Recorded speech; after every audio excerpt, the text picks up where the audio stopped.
नमो तस्स भगवतो अरहतो सम्मा सम्बुद्धस्स।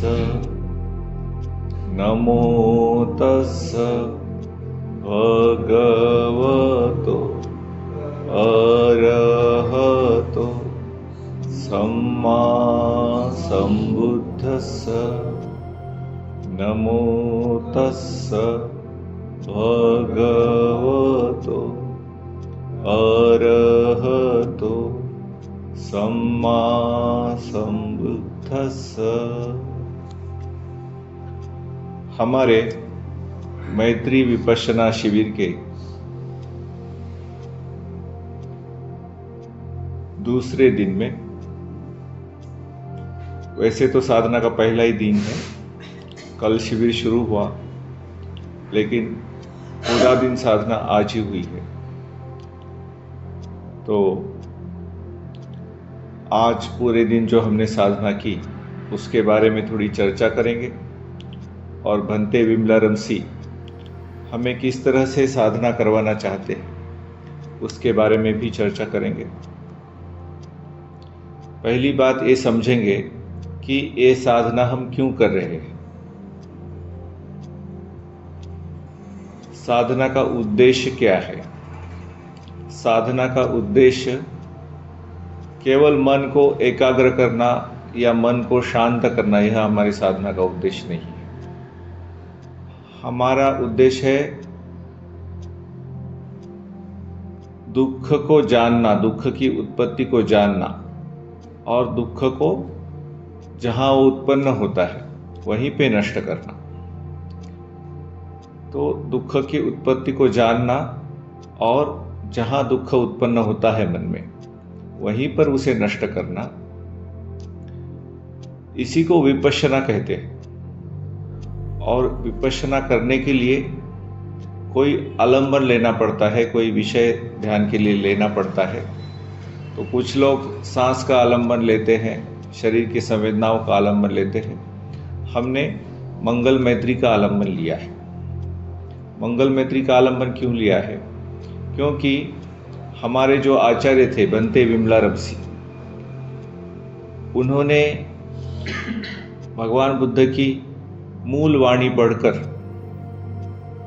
उसके अनुसार ध्यान करके यह देखा कि मंगल मैत्री की साधना में, इस दिशा में, दुख मुक्ति की दिशा में प्रगति शीघ्र होती है अन्य विषयों से ज़्यादा। जैसे कोई सांस पे काम करता है, कोई शरीर की संवेदना पे काम करता है, कुछ लोग कुछ अन्य आलंबन भी लेते हैं मन के लिए। तो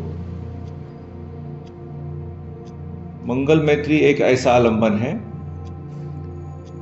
जो आगे जाकर बाकी के जो ब्रह्म विहार है, ब्रह्म विहार मतलब ब्रह्म के जो गुण होते हैं उनको ब्रह्म विहार कहते हैं। ब्रह्मा जिस भावनाओं में विहार करता है। हमारे मन में कई तरह की भावनाएं होती है, जैसे लोभ है, द्वेष है, मत्सर है, मोह है, क्रोध है। ये सब नकारात्मक भावनाएं हैं। लेकिन चार भावनाएं मन की ऐसी है जिसे सकारात्मक भावनाएं कहते हैं। उसमें एक मैत्री है, दूसरी है करुणा, तीसरी है मुदिता। मुदिता मतलब दूसरों की खुशी में हमें खुशी होती है, उसे मुदिता कहते हैं। और चौथी भावना है उपेक्षा। हमें जो दुख होता है उसके प्रति हम उपेक्षा भाव रखते हैं, उदासीनता रखते हैं। वह भी एक सकारात्मक भावना है। तो जो ब्रह्मलोक होता है उसमें जो लोग रहते हैं उनको ब्रह्मा बोलते हैं। ब्रह्मा में जो भावनाएं होती है, यही चार भावनाएं होती है। एक तो मैत्री होती है, दूसरी करुणा होती है, तीसरी मुदिता होती है और चौथी उपेक्षा होती है। तो यह भी एक विषय भगवान बुद्ध ने अपने शिष्यों को दिया था। भगवान बुद्ध आगे की देख सकते थे, पीछे की देख सकते थे, त्रिकाल ज्ञानी थे।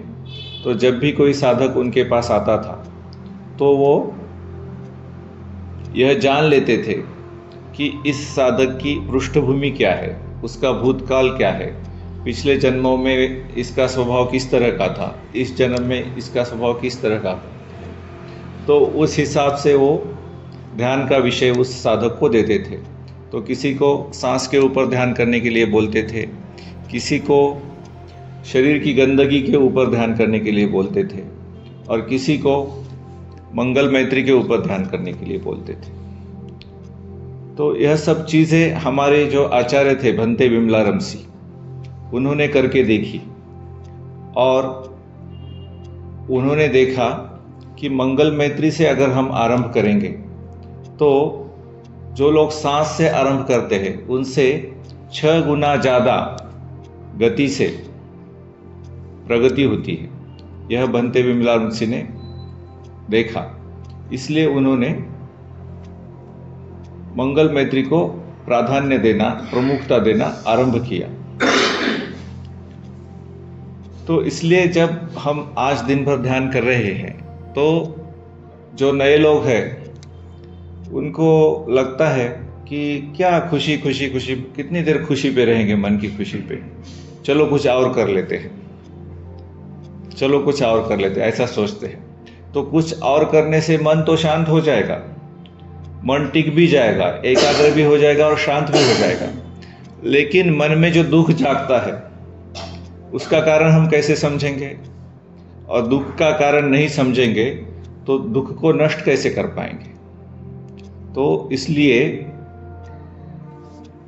मन भागता है तो दूसरा आलंबन नहीं लेना है। मन भागता है, यही तो दुख का कारण है। तो मन भागता है तो क्यों भागता है, उसका कुछ कारण है। तो वो मन में एक प्यास है, मन में एक तृष्णा है, वो हमेशा कोई नई चीज ढूंढता है, उसको एक ही चीज पर वो टिकना नहीं चाहता है ना।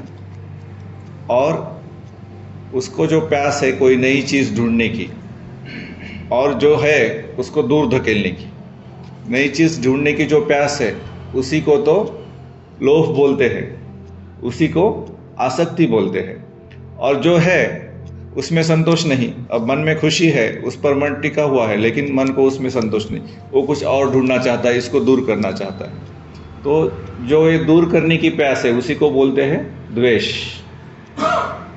तो एक हो गया लोभ और एक हो गया द्वेष, लेकिन दोनों में प्यास है।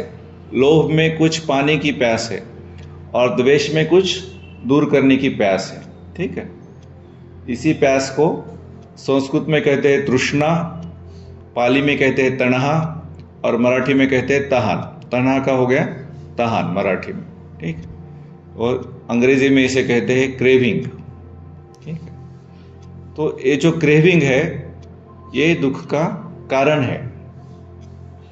तो जब भी हम व्याकुल होते हैं, ये एक ऊपरी ऊपरी कारण है, इससे भी और गहरा कारण है, वो हम आगे जाके समझेंगे, ठीक है। तो पहले तो इस तणा को हमें कमजोर करना होगा। तो तणा को पकड़ेंगे कैसे, वो तो मन में है ना। तणा जो है वो मन में है, तो उसको हम दूर कैसे कर पाएंगे। तो उसके लिए भंते विमलारमसी ने बहुत ध्यान करके तणा कहाँ पकड़ में आएगी, कहाँ से उसे पकड़ेंगे, है ना। सांप को पकड़ना है तो कैसे पकड़ते हैं, पूंछ से या मुंह से। तो तणा को पकड़ेंगे कहाँ से, तो तणा को पकड़ेंगे कहाँ से, इसके लिए उन्होंने एक खोज की कि जब मन में तणा पैदा होती है तो शरीर में तनाव और खिंचाव पैदा होता है ना। उसमें भी तनाव में भी त है और न है, और तणा में भी त और न है, ठीक है। तो ये तनाव यहाँ पैदा होता है, शरीर में बहुत सारी जगह पैदा होता है, क्योंकि हमारा सिर हमारा प्रमुख अवयव है, ठीक है।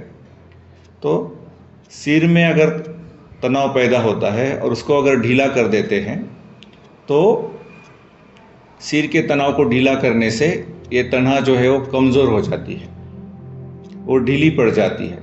जैसे तनाव को ढीला करेंगे तणा भी ढीली पड़ जाएंगी और मन एकदम निर्विचार हो जाएगा उस क्षण में। उस क्षण में मन निर्विकार हो जाएगा, एकदम स्वच्छ हो जाएगा, पवित्र हो जाएगा। तो ऐसे स्वच्छ और पवित्र मन को फिर से हम हमारे मंगल मैत्री के ऊपर लेके आते हैं मुस्कुराते हुए। ठीक है, मुस्कुराना बहुत ज़रूरी है। क्यों ज़रूरी है मुस्कुराना? क्योंकि भगवान ने कहा है, भगवान का सबसे लोकप्रिय ग्रंथ जो दुनिया में है उसका नाम है धम्मपद, है ना। अगर कोई भी बुद्ध के बारे में कुछ सुना भी हो, थोड़ा बहुत भी सुना हो, तो उसको भी मालूम होगा कि भगवान बुद्ध का सबसे लोकप्रिय जो ग्रंथ है वो है धम्मपद। धम्मपद में गाथाएं हैं। उसमें दूसरी गाथा में भगवान कहते हैं, मनो पुबंगमा धम्मा मनो सेठा मनोमया मनसाचे प्रसन्नेन भासति वा करोति वा ततो न सुखमन्वेति छायाव अनपायिनी। क्या कहा गया? मनोपुबंगमा धम्मा। दुनिया में जितनी भी चीज़ें हम महसूस करते हैं, हमारे मन से महसूस करते हैं। मन अगर आँखों से जुड़ा नहीं होगा तो हमें कुछ दिखेगा नहीं। मन अगर कान से जुड़ा नहीं होगा तो कुछ सुनाई नहीं देगा। मन नाक से जुड़ा नहीं होगा तो किसी चीज़ की बू नहीं आएगी। जीभ से मन जुड़ा नहीं होगा तो रस नहीं आएगा, किसी चीज़ के टेस्ट क्या है हम समझ नहीं पाएंगे। और शरीर को कुछ स्पर्श कर रहा है और मन शरीर के ऊपर नहीं है तो स्पर्श भी पता नहीं चलेगा। तो हर चीज़ मन से आरंभ होती है। हमारे मन में आया कि हम यह शिविर करें, तभी हम इस शिविर में आए। अगर हमारे मन में नहीं आता कि इस शिविर में नहीं आएंगे तो हम आते ही नहीं।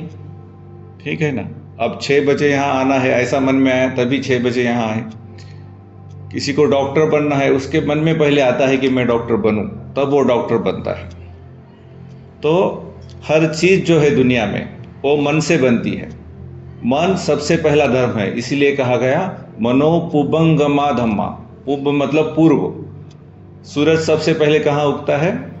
पूरब में, है ना।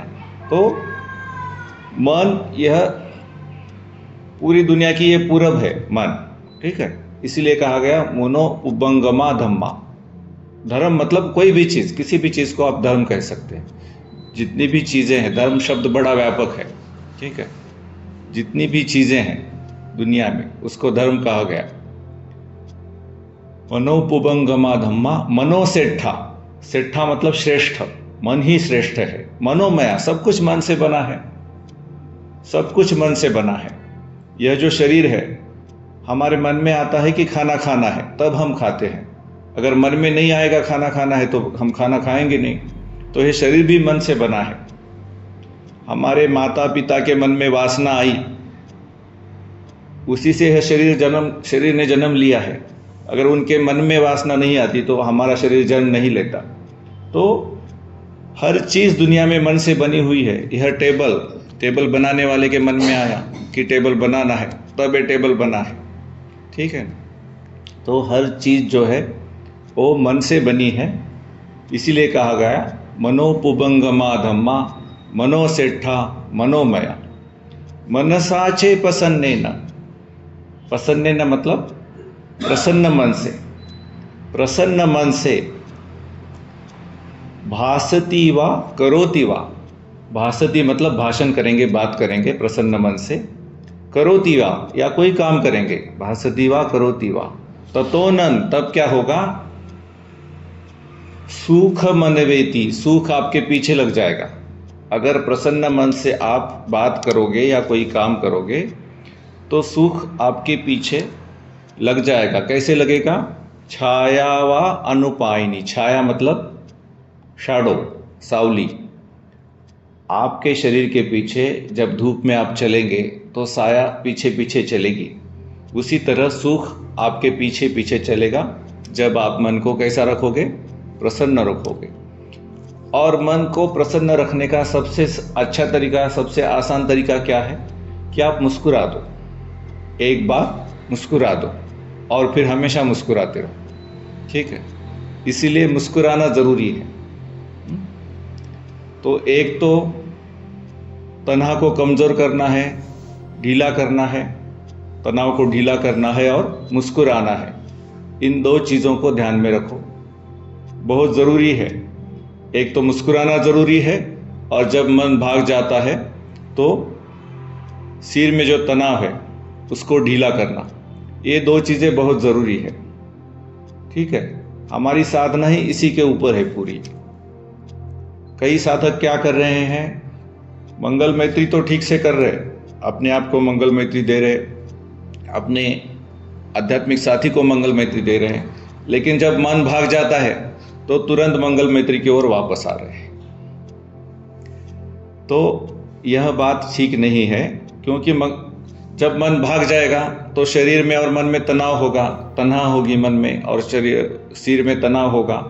तो जब हम उसी मन से वापस आएंगे तो हमारी साधना में भी वह तनाव रहेगा, हमारी साधना में भी वह तनाव रहेगी।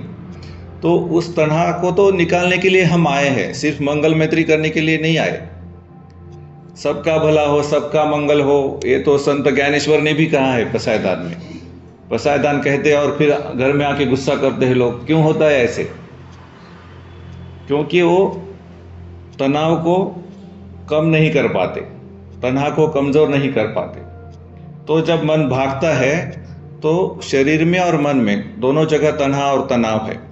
उसको जब तक हम कमज़ोर नहीं करेंगे, उसको जब तक हम क्षीण नहीं करेंगे, तब तक जो है हमारे यहाँ आने का उद्देश्य जो है पूरा नहीं होगा। हम दुख को जान नहीं पाएंगे, दुख को जड़ से उखाड़ नहीं पाएंगे। ऊपरी ऊपरी सतह पर हमारा मन तो शांत हो जाएगा, हमारा मन एकाग्र भी हो जाएगा, लेकिन हम यहाँ आए हैं मन में दुख क्यों पैदा होता है यह समझने के लिए, और दुख को जड़ से उखाड़ने के लिए। तो ये दो काम तो होंगे नहीं अगर आप सिर्फ मंगल मैत्री करोगे और ये सम्यक व्यायाम नहीं करेंगे। ठीक है, इसे सम्यक व्यायाम बोलते हैं। ठीक है, जब मन भागता है पहले तो पहचानना है कि मन भाग गया, और जब मन भाग गया तो गुस्सा नहीं करना मन के ऊपर, या फिर निराश नहीं होना। दो तरह के आदमी होते हैं, किसी किसी को मन क्यों भाग गया इसलिए मन के ऊपर गुस्सा आता है, और कोई निराशावादी होता है, वो डिप्रेशन में चला जाता है, अरे मेरा मन तो भाग ही रहा है। ऐसे दो तरह के साधक होते हैं। तो हमें ना डिप्रेशन में जाना है, ना हमें मन पर गुस्सा करना है। हमें बस मुस्कुराते हुए स्वीकार करना है कि भाई मन भाग गया तो चलो कोई बात नहीं, मन भाग गया है, यह इस क्षण की सच्चाई है। सच्चाई के साथ कभी झगड़ा नहीं करेंगे। सच्चाई के साथ झगड़ेंगे, उसको दूर करने की कोशिश करेंगे तो वो बात दुख ही देगी। तो यह पहली पायदान है कि पहचानेंगे कि मन भाग गया। दूसरी पायदान क्या है कि जिन चीज़ों में, जिन विषयों में मन भाग गया था, मन या तो भूतकाल में चला जाएगा, कोई पुरानी बात याद आएगी, नहीं तो भविष्य में चला जाएगा, ऐसा करेंगे वैसा करेंगे, कोई योजना बनाएंगे, प्लान बनाएगा कुछ, यहाँ शिविर से जाने के बाद ऐसा करेंगे वैसा करेंगे, या अभी साधना हो रही है, अभी 1 बजे खाना खाना है, खाने में क्या होगा, आज ये खाएंगे वो खाएंगे, ऐसा प्लान मन बनाता है। या फिर पीछे चला जाता है और पीछे जाके और आगे जाके क्या करता है, कुछ चाहिए चाहिए चाहिए ऐसा सोचता है, या कुछ नहीं चाहिए नहीं चाहिए ऐसा सोचता है, या तो लोभ जगाएगा या द्वेष जगाएगा। तो भूतकाल से और भविष्य से मन को दूर करना है, और लोभ से और द्वेष से मन को दूर करना है। ठीक है, पहले तो जानेंगे जानाति, फिर है विनेय लोके अभिज्ञा दोमनस्सम, दूर करना है मन को लोभ और द्वेष से। जिस विषय में मन भागा था, मन या तो लोभ में भागा था या द्वेष में भागा था, उससे मन को दूर करना है। भगवान ने उसे कहा विनेय लोके अभिज्ञा दोमनस्सम। विनेय मतलब दूर करो, लोके मतलब ये पूरे पृथ्वी को भी, पूरे विश्व को भी लोक कहते हैं, और जो कुछ लोक में है ये हमारे पिंड में मतलब हमारे शरीर में भी है, इसको भी लोभ कहते हैं। तो हमारे शरीर में और मन में अभिइच्छा का मतलब है लोभ, और दोमनस्य का मतलब है द्वेष। लोभ और द्वेष, इससे दूर रहना है। इसी को कहा गया विनेय लोके अभिइच्छा दोमनस्यम। तो यह दूसरा पायदान है। पहला पायदान है जानाति, दूसरा पायदान है विनेय लोके अभिइच्छा दोमनस्यम। फिर तीसरा पायदान क्या कहा गया? पसंभयम काय संखारम। हमारे काया में जो संस्कार है उसको प्रशांत करना है, शांत करना है। मतलब जो टेंशन डेवलप हो गया है उसको रिलैक्स करना है, उसे कहा गया पसंभयम काय संखारम। फिर चौथा पायदान क्या है? मनसाचे प्रसन्नेन, मुस्कुराना है। मन को प्रसन्न करने के लिए मुस्कुराना है। यह हो गया चौथा पायदान। ठीक है। पांचवा पायदान क्या है? तो फिर से मंगल मैत्री जगानी है, सबका मंगल हो। अभी हम हमारे मित्र को मंगल मैत्री दे रहे हैं, तो भवतु ते मंगलम, तेरा मंगल हो। ठीक है, यह है पांचवा पायदान। और छठा पायदान है बहुली करोति। भगवान ने कहा है बहुली करोति, उसे बार बार करो, बार बार करो। मंगल मैत्री दे रहे हैं एक मित्र को, एक आध्यात्मिक साथी को, तो उसको बहुली करोति मतलब बार बार उसे करते रहो। ठीक है। मन में आएगा बार बार क्यों करना है, एक बार कह दिया ना तेरा भला हो जाएगा उसका भला, है ना। ऐसा सोचते हैं हम, एक बार कह दिया बार बार क्यों कहना है। मेरा एक मित्र था गोविंद करके, विपश्यना करके आया। वो बोलते मंगल मैत्री को 10 मिनट क्यों दे रहे, एक बार कह दिया ना सबका भला हो गया। तो हमारे मन को वो आदत डालनी है। हमारा मन अभी तक क्या है, दूसरों के बारे में अच्छा सोचने की हमको आदत नहीं है उतना, हम अपने ही बारे में सोचते रहते हैं। ठीक है।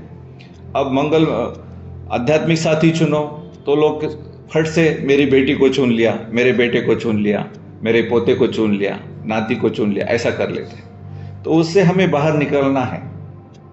तो इसलिए भंते ने कहा पहले कि घर का आदमी मत चुनो, घर का आदमी मत चुनो, घर से बाहर निकलना है अब। ठीक है। हाँ, क्योंकि ये जो धर्म है, धर्म का जो मार्ग है, इसके जो मापदंड है, धर्म के मार्ग के ऊपर हमारी प्रगति हो रही है कि नहीं हो रही है, इसको मापने के कुछ मापदंड है। उसमें 2 प्रमुख मापदंड है। एक है कृतज्ञता। कृतज्ञता मतलब कोई हमारे लिए कुछ कर देगा। किसी ने हमें भले एक कलम ही दे दिया उधर कुछ हस्ताक्षर करने को, हाँ, तो उसके प्रति भी हम कृतज्ञ रहेंगे। और दूसरा गुण है, धर्म में प्रगति के लिए मापदंड है निस्वार्थ सेवा। बदले में बिना कुछ चाहे हम लोगों की सेवा करने लगेंगे, तो यह धर्म की प्रगति है। तो पहले कम से कम हमारा ही मित्र है, लेकिन कम से कम हमारे घर से बाहर तो हम निकले और मैत्री दे किसी को, घर के बाहर के किसी आदमी को, है ना। इसलिए पहले हमने एक आध्यात्मिक साथी चुना है। पुरुष हो पुरुष ही चुनेंगे, और स्त्री हो तो एक सहेली चुनेंगे, और उनको मंगल मैत्री देते रहेंगे। फिर मन में आएगा कि इसको ही क्यों देते रहूं बार बार, और भी लोग हैं तो देना है एक, लेकिन अभी मन को पहले इसके ऊपर एकाग्र कर ले, मन को थोड़ा विकसित कर ले, इसमें हमारा ध्यान समाधि इसमें पुष्ट हो जाए हम, तो फिर हम आपको बताएंगे कि कब आपको मित्र या सहेली जो है, आध्यात्मिक साथी है, इसको कब बदलना है, वो हम बताएंगे। ऐसा नहीं है कि दूसरों को नहीं देना है। ठीक है। अभी इस शिविर में हमें अपने आध्यात्मिक साथी को ही मैत्री देना है, और अगर इसी शिविर में आपकी प्रगति ऐसी हो जाएगी कि आप दूसरों को मंगल मैत्री देने के लिए पात्र हो जाएंगे, तो आपको इसी शिविर में बताया जाएगा कि आप दूसरों को भी दे दो।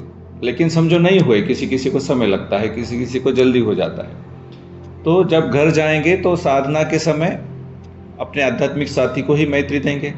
लेकिन जब रास्ते से गुजर रहे हैं, या यहाँ भी जब हम वॉकिंग मेडिटेशन कर रहे हैं, तो कोई सामने आता है तो उसको भी कह सकते हैं तेरा मंगल हो भैया, तेरा मंगल हो, मन ही मन में। हाँ, उसके सामने मत कहो तेरा मंगल हो, ठीक है, मन ही मन में आप कह सकते हैं। तो अभी इस तरह से हमें ध्यान करना है।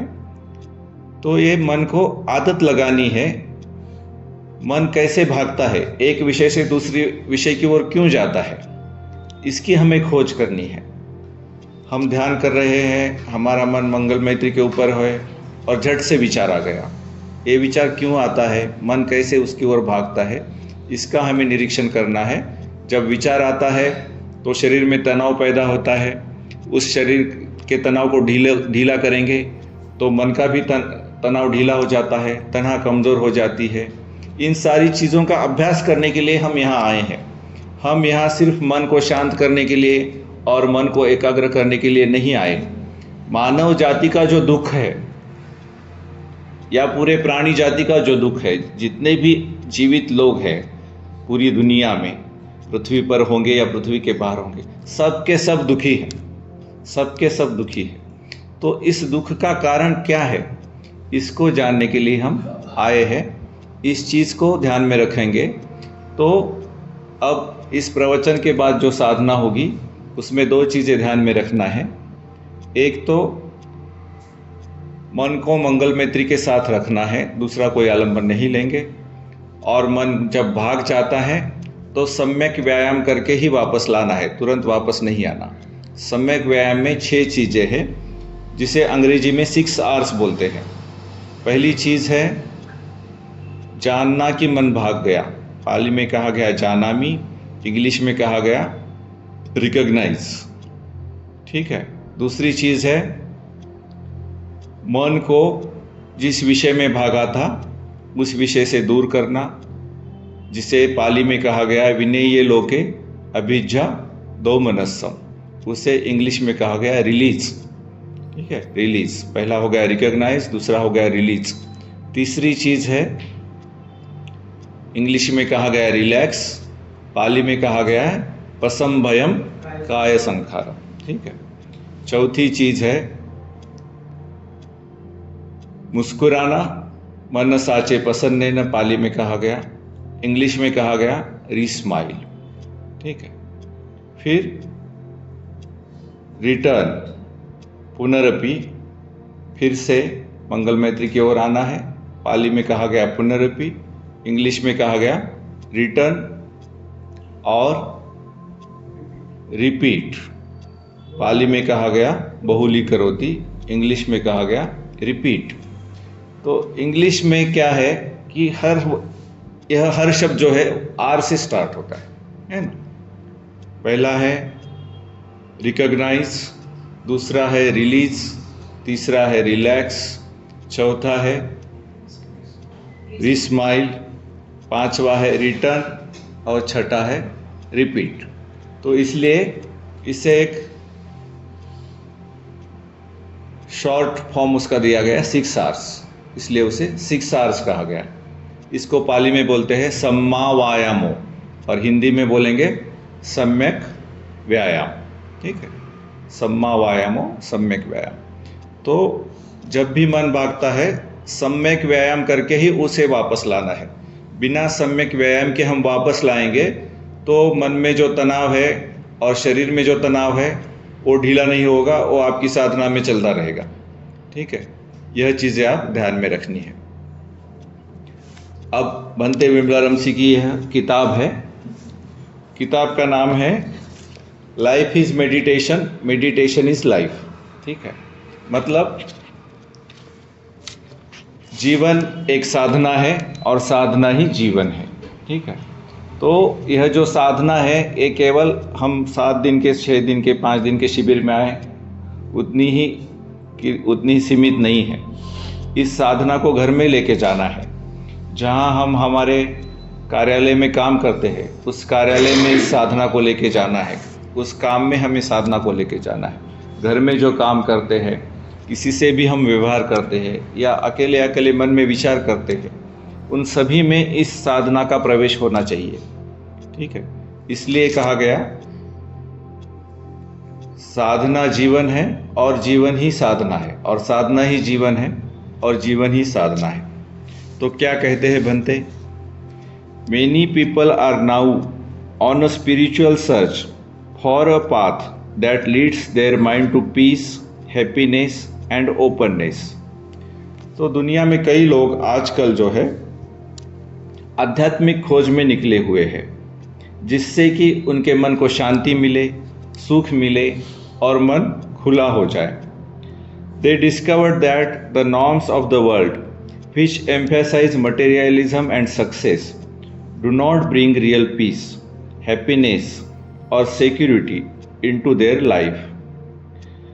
जो भी हम दुनिया में काम करते हैं पैसे कमाने के लिए, पैसा कमाते हैं, शादी करते हैं, बच्चे पैदा करते हैं और हमें लगता है कि इससे हमें सुख मिलेगा, लेकिन कहीं ना कहीं कुछ गड़बड़ हो जाती है और हमें उससे सच्ची शांति नहीं मिल पाती, सच्चा आनंद नहीं मिल पाता, हम अपने आप को सुरक्षित महसूस नहीं कर पाते। ऐसा होता है, हम सभी को मालूम है। Instead life seems to lead to more pain and dissatisfaction. कभी न कभी ऐसा समय हर किसी के जीवन में आता है कि जीवन में हमें दर्द महसूस होता है और असमाधान, सेटिस्फैक्शन नहीं होता, डिससेटिस्फैक्शन होता है, तो उसे असमाधान कहते हैं। तो मुझे नहीं लगता हम में से कोई होगा कि जीवन में कभी किसी को दुख नहीं आया है। कोई ऐसा जिसने कभी दुख का अनुभव नहीं किया? सभी ने दुख का अनुभव किया है, हाँ, है ना? तो यह पहला आर्य सत्य है। भगवान ने 4 आर्य सत्य बताए, उसमें ये पहला आर्य सत्य है कि दुख है। 3 आउट ऑफ एवरी 4 पीपल, यह अमेरिका के बारे में बनते बोल रहे हैं, 3 out of every 4 people on the street are under some form of treatment for various forms of depressive disorders. America की यह हालत है कि गली से अगर आप गुजरो तो 4 में से 3 लोगों को जो है मनोविकार तज्ञ, है ना, मानसोपचार तज्ञ की उसकी ट्रीटमेंट चालू है, ऐसा भंते कहते हैं। भंते खुद अमेरिका से हैं, वो अमेरिकन नागरिक थे, तो वही ये कह रहे, हम नहीं कह रहे। For this people the Buddha's noble eightfold path offers an opportunity to understand what is really going on in this experience of life. तो इन लोगों के लिए भगवान ने जो आर्य अष्टांगिक मार्ग बताया, यह एक अवसर है आर्य अष्टांगिक मार्ग का अभ्यास। आर्य मतलब आर्य बनाने वाला। आर्य का मतलब है जो मुक्ति की ओर चल पड़ा है, उसे आर्य कहते हैं।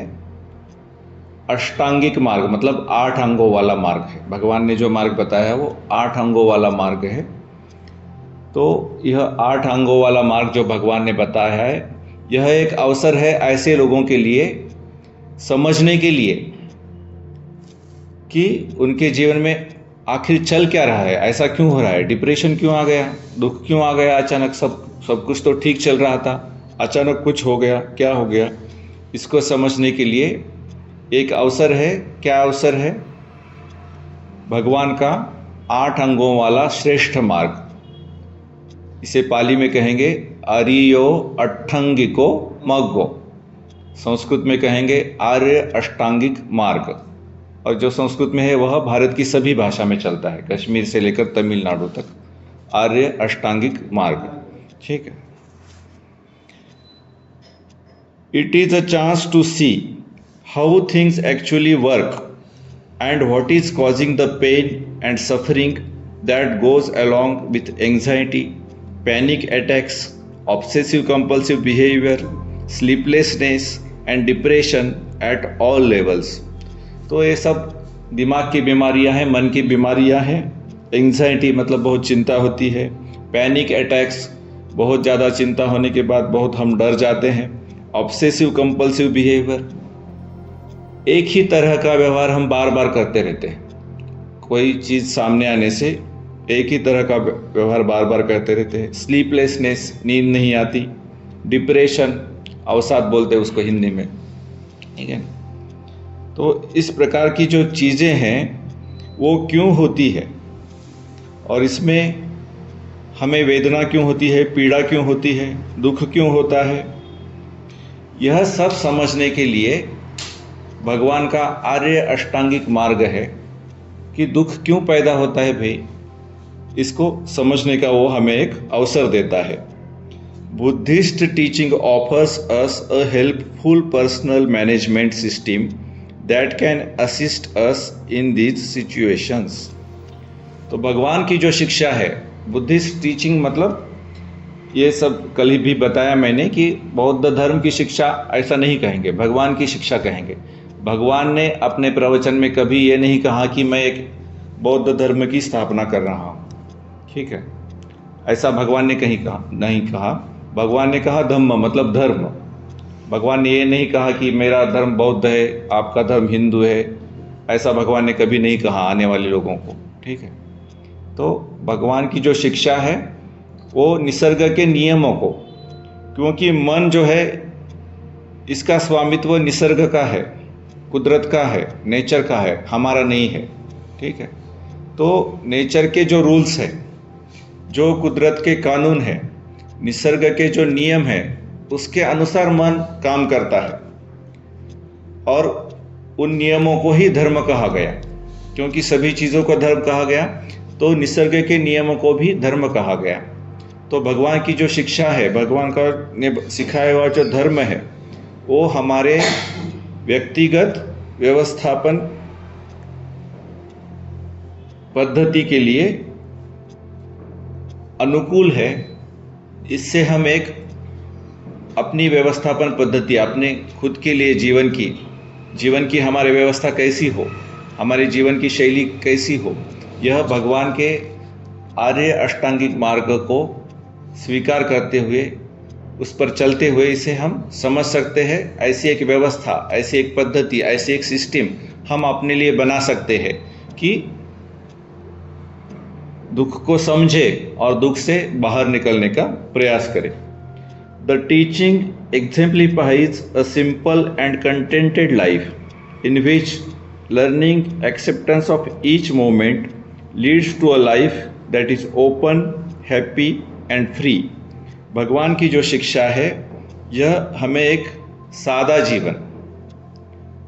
जीवन और संतुष्ट जीवन, कंटेंटेड लाइफ मतलब संतुष्ट जीवन जीने के लिए मदद करती है, जिसमें हर क्षण जो है, आने वाला हर क्षण, हमारे जीवन में आने वाला हर क्षण, उसे हम स्वीकार करते हुए ऐसा जीवन जिएंगे जो बिल्कुल खुला होगा, सुखी होगा और मुक्त होगा, दुख से मुक्त होगा, विकारों से मुक्त होगा।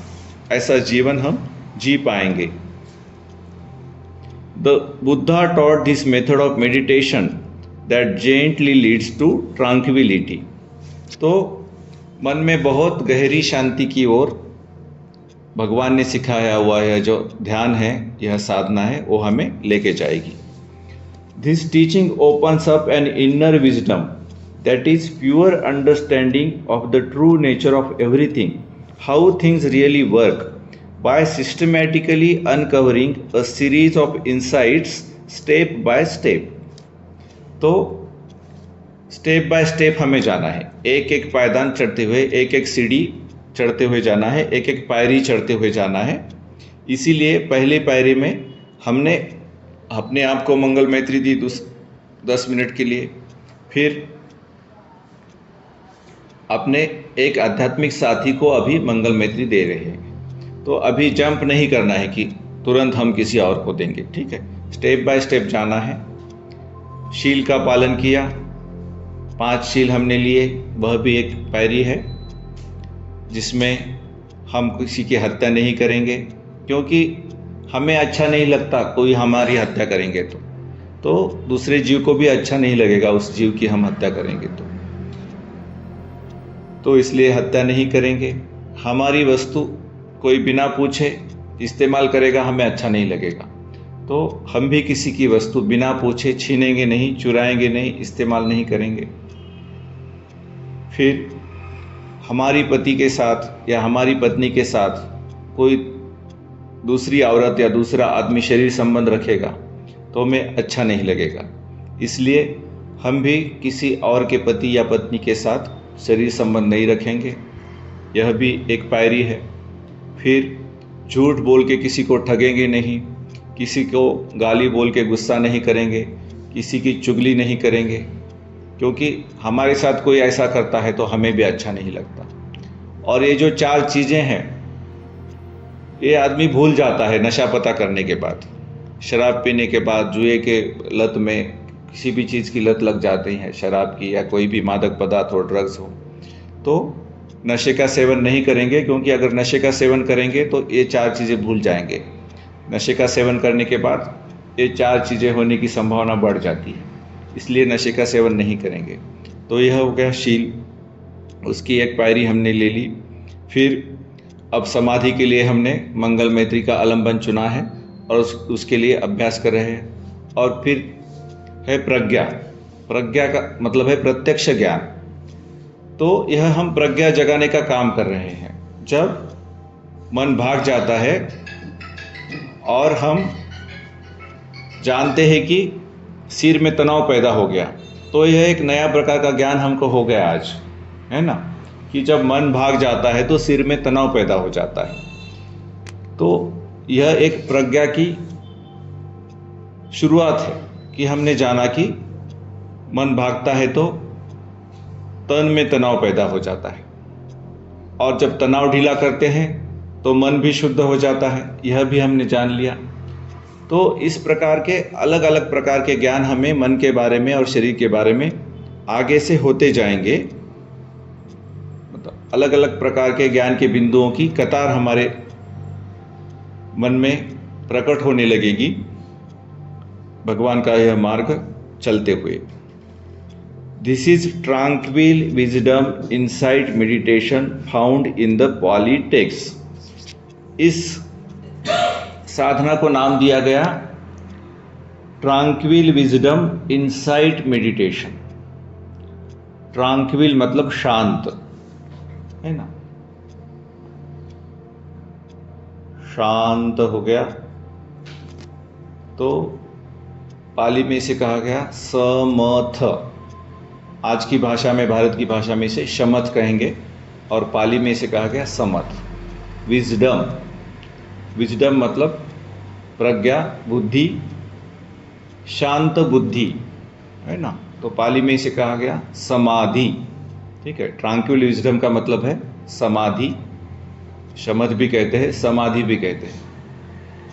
और इनसाइट, इनसाइट का मतलब है ये जो अंतर्ज्ञान हमें हो रहा है, ये विपश्यना से पैदा होता है। विपश्यना क्या है कि हम देख रहे हैं मन कैसे एक विषय से दूसरे विषय की ओर जाता है, और जब भागता है तो हमारे शरीर में तनाव पैदा करता है। यह भी एक इंसाइट है, इंसाइट की शुरुआत हुई। यह एक अंतर्ज्ञान है, सिर्फ कहने से नहीं होगा। किसी को आप बाहर जाके बताओगे जो ध्यान नहीं कर रहा है, उसको पता नहीं चलेगा। जब ध्यान करोगे तभी पता चलेगा कि मन भागता है तो मन में तनाव होता है। इसीलिए इस ज्ञान को क्या कहा गया? अंतर्ज्ञान। इसको अंग्रेजी में कहते हैं इंसाइट, और इसी को पाली में कहा गया प्रज्ञा। और यह प्रज्ञा ही विपस्सना है। ये जो प्रज्ञा जगाने की प्रक्रिया है यही विपस्सना है। इसलिए इस ध्यान को नाम दिया गया tranquil wisdom insight meditation, समथ Vipassana ध्यान। ठीक है, और समथ विपश्यना ध्यान, इस नाम का प्रयोग अब बहुत लोग करने लगे हैं, बहुत लोग हो गए। इसलिए हम इसे कभी कभी मैत्री विपश्यना, इंग्लिश में मेत्ता विपश्यना पाली में कहते हैं, तो हिंदी में मैत्री विपश्यना ध्यान ऐसा भी कहते हैं। It is samatha and vipassana, serenity and insight yoked together just as the Buddha practiced it। भगवान ने स्वयं भी शमथ और विपश्यना मतलब समाधि और प्रज्ञा दोनों का अभ्यास साथ साथ में किया था। शमथ और विपश्यना दोनों का अभ्यास। उसी तरह हम भी इस ध्यान में मंगल मैत्री के साथ समाधि लगा रहे हैं, और जब मन भाग जाता है और रिलैक्स कर लेते हैं तो प्रज्ञा भी जगा लेते हैं। तो शमथ और विपश्यना दोनों का अभ्यास साथ साथ हो रहा है। The path of this practice leads directly to freeing our minds of its inclinations towards lust, hatred and delusion. 3 तरह के विकार मन के प्रमुख है, lust, hatred and delusion. Lust का मतलब है कुछ चाहने की इच्छा जो बहुत बढ़ जाती है, तो उसको अंग्रेजी में लस्ट कहते हैं, ठीक है। और हेट्रेड का मतलब है द्वेष, कुछ दूर करने की इच्छा। और डिल्यूजन का मतलब है मोह। मोह मतलब राग या द्वेष इतना बढ़ जाता है कि क्या हो रहा है पता ही नहीं चलता। हम जीवन में क्या कर रहे हैं हमें पता ही नहीं चलता। उस अवस्था को कहते हैं मोह। तो यह 3 दोष प्रमुख है। इसे संस्कृत में और पाली में लोभ को कहते हैं राग, है ना। आजकल तो मराठी में और बंगाली में क्रोध को राग कहते हैं। तो वह भी बात झूठ नहीं है, क्योंकि क्रोध क्यों उत्पन्न होता है? जब कोई आसक्ति होती है, लोभ होता है किसी चीज़ का और वो हमें प्राप्त नहीं होता, तो ही क्रोध उत्पन्न होता है। तो इसलिए मराठी और बंगाली में क्रोध को ही राग कहने लग गए। लेकिन पाली और संस्कृत में राग शब्द का अर्थ है आसक्ति, लोभ, है ना। आजकल भी मराठी में भी अनुराग कहते हैं प्रेम को, है ना। आसक्ति को अनुराग कहते हैं। अनुरक्त हो गया मतलब आसक्त हो गया। तो अनुराग शब्द अभी भी चलता है मराठी में लोभ के अर्थ में। तो राग, दोष, मोह पाली में कहा गया, संस्कृत में कहा गया राग, द्वेष और मोह, ठीक है। मराठी में कहेंगे लोभ, द्वेष और मोह, और इंग्लिश में कहेंगे lust, hatred and delusion. It opens the way to loving acceptance of the present moment, offering us space for responses rather than reactions in our lives. तो इससे क्या होगा कि हम झटके से प्रतिक्रिया नहीं देंगे किसी चीज़ के ऊपर। कोई दुखद चीज़ या कोई सुखद चीज़ हमारे सामने आई तो उसको हम प्रतिसाद देंगे, प्रतिक्रिया नहीं करेंगे। प्रतिसाद में और प्रतिक्रिया में फर्क होता है। कोई चीज़ हमारे सामने आई, दुखद घटना आई, झटके से हम अरे रे करके द्वेष जगाएंगे मन में, ये हो गई प्रतिक्रिया। लेकिन उस दुखद घटना को समझेंगे कि क्यों आई है और उसे प्यार से स्वीकार करेंगे, भी आई है तो अब इसको स्वीकार करते हैं। ये हो गया प्रतिसाद। प्रतिसाद में और प्रतिक्रिया में फर्क है, ठीक है। तो हम इस मार्ग पर चलने के बाद क्या करेंगे? प्रतिसाद देंगे, प्रतिक्रिया नहीं करेंगे। प्रतिक्रिया झट से आती है, वो राग, द्वेष और मोह की वजह से आती है, लोभ, द्वेष और मोह की वजह से आती है। और प्रतिसाद जो है वो प्रज्ञा से आएगा, ठीक है। प्रतिसाद जो है वो प्रज्ञा से आएगा, प्रतिक्रिया जो है वो मन के विकारों से आएगी। तो हर क्षण को हम प्रतिसाद के साथ स्वीकार करेंगे, प्रतिक्रिया के साथ उसको उत्तर नहीं देंगे। The practice teaches us how to have an open mind that expands beyond its present limitations, so that we can examine things with calmer and deeper understanding. तो इस शिक्षा से क्या होगा? भगवान की शिक्षा पर चलने से क्या होगा कि हमारे मन की अभी कुछ सीमाएं हैं, ठीक है। हमारा मन इसी स्थिति तक ही शांत रह सकता है, उस सीमा के आगे जाए तो शांत नहीं रह सकता, क्योंकि मन बंधा हुआ है। तो मन खुल जाएगा, मन खुल जाएगा तो उसकी सीमाएं बढ़ जाएगी, उसके शांत रहने का दायरा बढ़ जाएगा। और मन के शांत रहने का दायरा बढ़ेगा तो उसकी समझ भी बढ़ेगी। जब मन शांत होगा तो वो समझ पाएगा कि सामने वाला आदमी गुस्से में क्यों है, सामने वाला आदमी गलत व्यवहार क्यों कर रहा है। जब मन खुला होगा और शांत होगा तो हम समझ पाएंगे कि सामने वाला आदमी गलत व्यवहार क्यों कर रहा है। अगर हमारा मन खुला नहीं है, किसी चीज़ के साथ बंधा हुआ है, तो हम तुरंत सामने वाला गलत व्यवहार करेगा तो गुस्सा कर देंगे, प्रतिक्रिया करेंगे। अब हम खुले मन से और शांत मन से जानेंगे कि मेरी सास है या मेरी बहू है या मेरा मित्र है या मेरे पिताजी है या मेरा बेटा है, ये ऐसे गलत काम क्यों कर रहा है। ऐसा हम शांत मन से और अपने खुले हुए मन से जान सकेंगे कि ऐसी चीज़ें क्यों हो रही है, और अपने मन में भी गुस्सा क्यों आ रहा है, अपने मन में भी द्वेष क्यों जाग रहा है, अपने मन में भी लोभ क्यों जाग रहा है। ये हम समझ पाएंगे इस आर्य अष्टांगिक मार्ग पर चलते हुए। In the Kalama Sutta, the Buddha explicitly stated that one should always examine and investigate and not blindly follow any belief or practice. Kalam सूत्र नाम का भगवान का एक उपदेश है। भगवान ने उसमें कहा है कि मत मानो मत मानो मत मानो, किसी भी चीज को मानो मत, क्योंकि वो दूसरे ने कही है, मैंने भी कही होगी, स्वयं भगवान बुद्ध ने कही है, इसलिए मत मानो। गीता में लिखा है इसलिए मत मानो, बाइबल में लिखा है इसलिए मत मानो, कुरान में लिखा है इसलिए मत मानो, धम्मपद में लिखा है इसलिए मत मानो, गुरु ग्रंथ साहिब में लिखा है इसलिए मत मानो, अवेस्ता में लिखा है इसलिए मत मानो, तुम्हारे पिताजी ने कहा है इसलिए मत मानो, किसी बड़े आदमी ने कहा है इसलिए मत मानो, किसी किताब में लिखा है इसलिए मत मानो, टीवी पे दिख रहा है इसलिए मत मानो। कब मानो?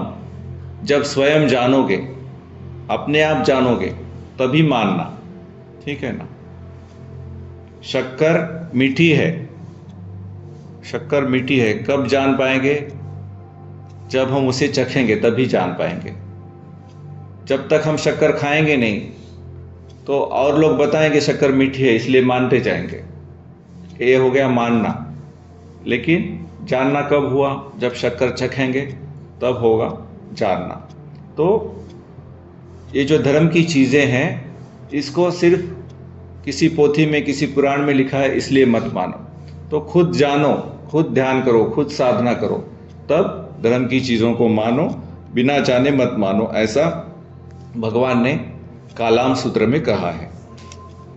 His admonishment in this direction was for the purpose of opening and expanding a meditator's experience, so that they will not be attached to any particular doctrine without thorough investigation. पूरी छानबीन किए बिना हम किसी भी पंथ को अपना लेंगे, किसी भी ग्रंथ को मानने लगेंगे, तो हम बन जाएंगे शब्दों के साथ। हर शब्द के अलग अलग अर्थ होते हैं, और जब तक हम खुद नहीं जानेंगे सही अर्थ हम समझ नहीं पाएंगे, है ना। इसलिए भगवान चाहते हैं कि जो साधक है उसकी समझ बढ़े, छानबीन के थ्रू बढ़े, और उसका मन खुला हो जाए, उसका अनुभव की कोई सीमा नहीं है। पढ़े हुए ज्ञान की सीमा होती है, ठीक है, देखे हुए या किसी से सुने हुए ज्ञान की सीमा होती है, लेकिन अनुभव की कोई सीमा नहीं है। जब तक आप मरेंगे नहीं तब तक अनुभव बढ़ता जाएगा, ठीक है। तो सिर्फ कहने से नहीं होगा, कि सिर्फ सुनने से नहीं होगा, सिर्फ पढ़ने से नहीं होगा, अनुभव से होगा। कुछ चीज़ें हैं उसे अनुभव किए बिना हम जान ही नहीं पाएंगे। जो अंधा है वो जब तक देखेगा नहीं, उसकी आंखें नहीं होगी, वो अनुभव नहीं कर पाएगा दृश्य का। उसको क्या मालूम क्या पीला और क्या काला, क्या लाल और क्या नीला। पढ़ने से नहीं समझ, सुनने से नहीं समझ पाएगा अंधा आदमी, ठीक है।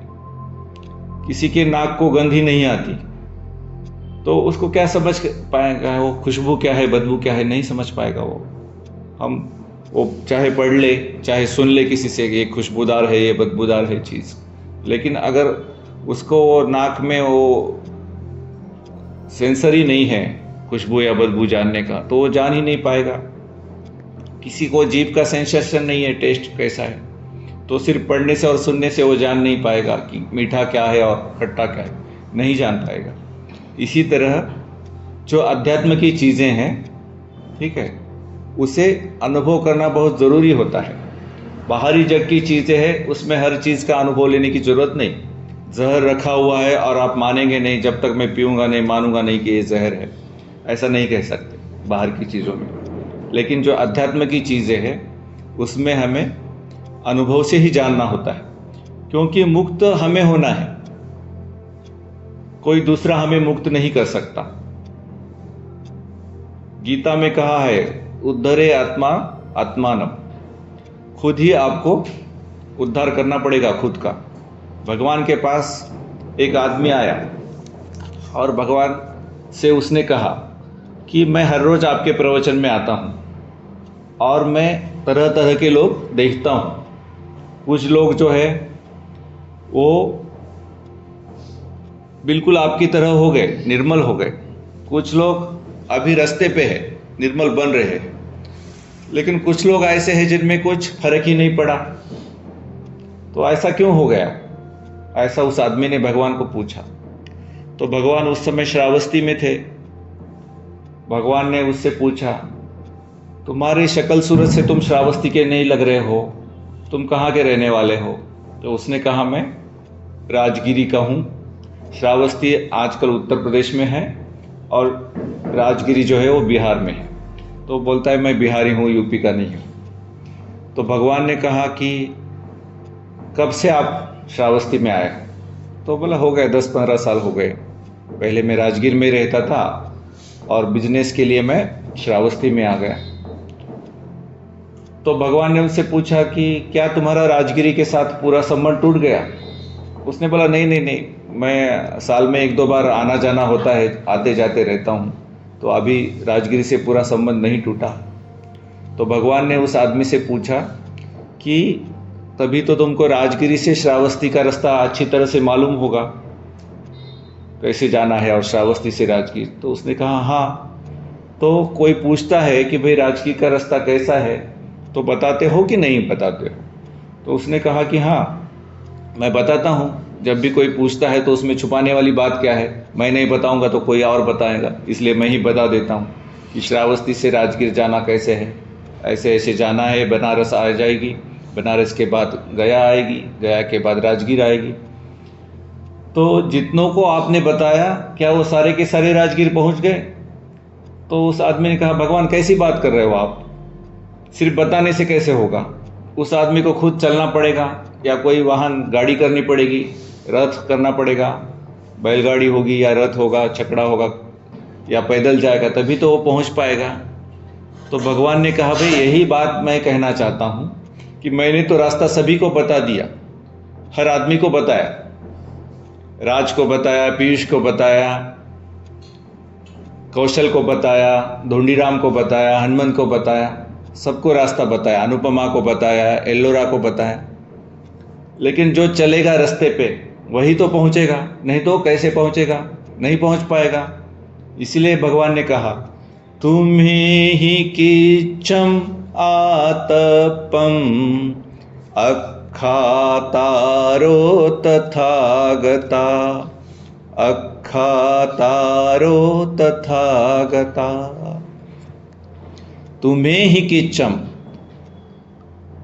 आतपम, तुम्हें ही करना पड़ेगा। क्या करना पड़ेगा? तप करना पड़ेगा।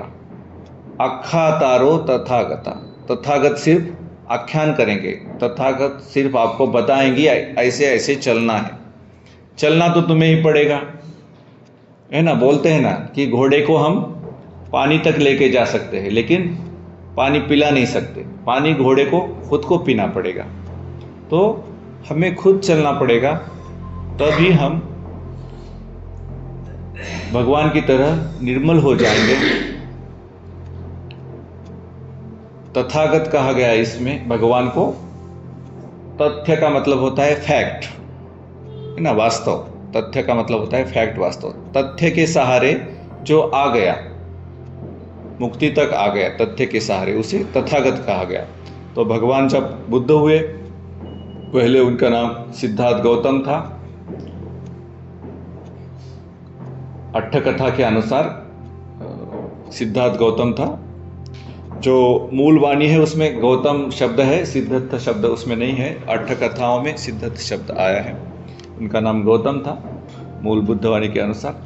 तो जब उनको तथ्य के सहारे उन्होंने ध्यान किया और ज्ञान का साक्षात्कार किया, तब उनका नाम हो गया तथागत। तथ्य के सहारे वो मुक्ति की ओर आ गए, इसलिए तथागत कहा गया।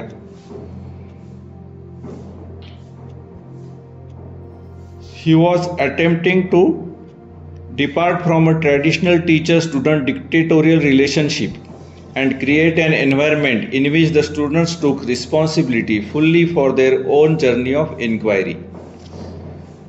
भगवान से पहले भी धर्म सिखाया जाता था, लेकिन शील और समाधि, ठीक है। तो प्रज्ञा अपने आप कैसे जगाए अपने अंदर, ये नहीं होता था। जो ऋषि मुनि थे वो आचार्य होते थे और वो अपने शिष्यों को बताते थे और शिष्य मान लेते थे, क्योंकि आचार्य ने बताया, इसलिए वो शिष्य मान लेते थे। खुद वो प्रज्ञा जगाने का काम नहीं कर पाते थे। तो भगवान ने क्या किया कि आचार्य और शिष्य परंपरा में शिष्य जो है पूरी तरह गुरु के ऊपर परावलंबी होता था। तो इसकी वजह से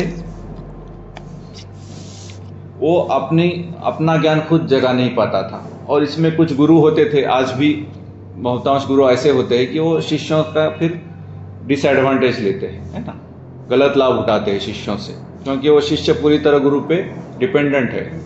तो वो शिष्य कुछ भी कर देते हैं, गलत काम भी कर लेते हैं। गुरु कहेगा कि मैं तुम्हें ज्ञान दे दूंगा, तुम्हारे ऊपर कृपा करूंगा, तो तुम इतना इतना गलत काम कर, तो वो शिष्य आजकल भी है, गलत काम कर देते हैं। तो भगवान नहीं चाहते थे कि हमारे शिष्य हमारे ऊपर अवलंबित हो, परावलंबी हो, इसलिए भगवान ने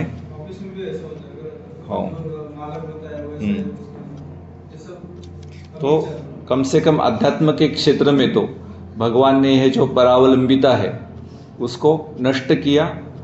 शिष्य को सिखाया कि खुद का ज्ञान कैसे जगाना है, उसको रास्ता बता दिया और कहा कि भाई तुम्हें ही किच्छम आतपम अखा तारो तथागता, तुम्हें ही तपना है, हम तो सिर्फ रास्ता बताने वाले हैं, रास्ता हम बताएंगे, चलना आपको है।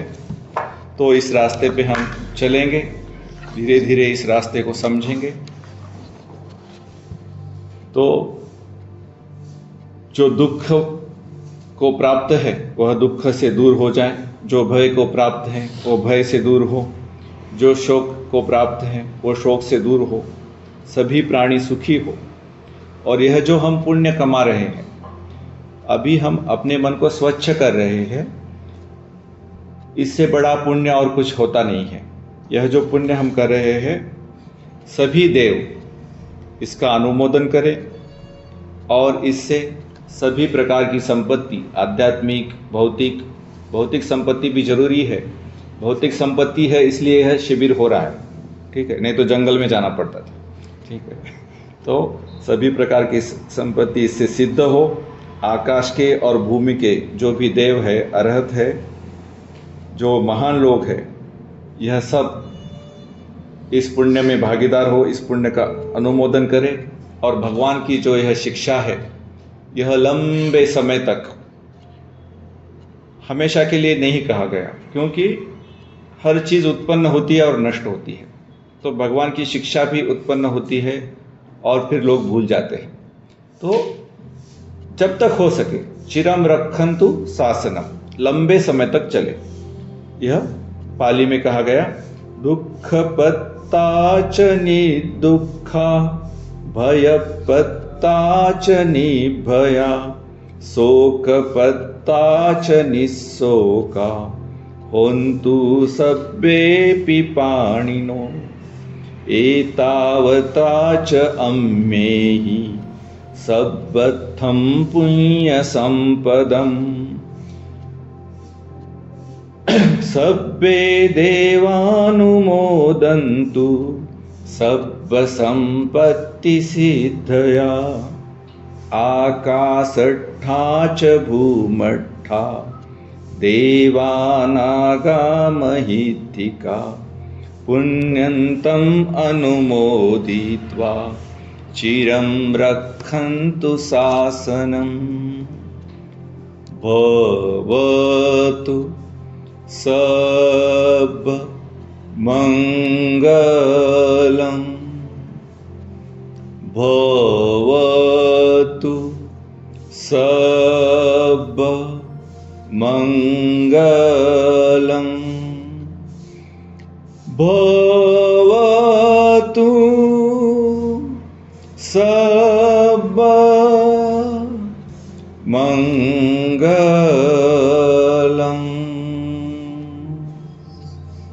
साधु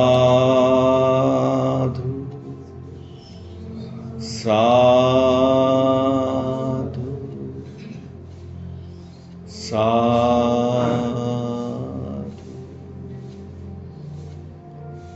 थोड़ी देर विश्राम करेंगे और फिर ध्यान करेंगे। थोड़ी देर विश्राम करें।